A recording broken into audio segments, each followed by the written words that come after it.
నిశ్శబ్దంగా అధికార మార్పిడి జరిగిపోతోంది మహానాడు వేదికగా. ఒకప్పుడు కిందున్నటువంటి గెస్టులతో కూర్చోవడం, లేదంటే మహానాడు వేదిక మీద ఉన్నటువంటి మిగతా మంత్రులు వాళ్ళతో కూర్చుంటూ, వాళ్ళతో గౌరవంగా మెలుగుతూ, వాళ్ళల్లో మమేకమవుతూ వచ్చినటువంటి ఒక కార్యకర్తలా వ్యవహరిస్తూ వచ్చిన లోకేష్ ఇప్పుడు సెంట్రిక్‌గా రాజకీయం నడుస్తోంది. ఓ రకంగా చెప్పాలంటే ఈ దఫా మహానాడు చంద్రబాబు నాయుడిని నిదానంగా పక్కన పెడుతూ లోకేష్‌ని ప్రధానమైనటువంటి భూమిక మీదకి తీసుకొచ్చారు.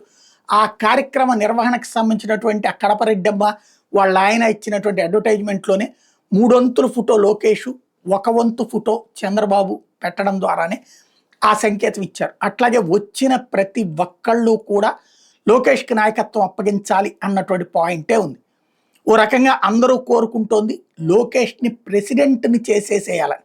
అప్పుడు ఈ 3 ఏళ్లలో పార్టీని సిస్టమేటిక్‌గా సెట్ చేసుకొస్తాడు. లాస్ట్ ఇయర్ ఎలక్షన్స్‌ని కరెక్ట్‌గా ఫేస్ చేస్తాడు. అతని నాయకత్వంలో తాము వెళ్ళటం ఇప్పుడు పవర్‌లో ఉన్నప్పుడే వెళ్ళడం కరెక్ట్ అన్నటువంటి రూట్‌లో ఉంది. కొంతమంది కాదు అనుకుంటే అంటే సీనియర్లు వచ్చేటప్పటికి బాబు గారిని అధ్యక్షుడి గురించి ఆయన వర్కింగ్ ప్రెసిడెంట్‌గా చేయాలని కోరుకుంటున్నారు. ఓవరాల్‌గా అయితే ఈ మహానాడు ముగిసే నాటికి లోకేష్ సెంట్రిక్‌గా తెలుగుదేశం నడవబోతోంది.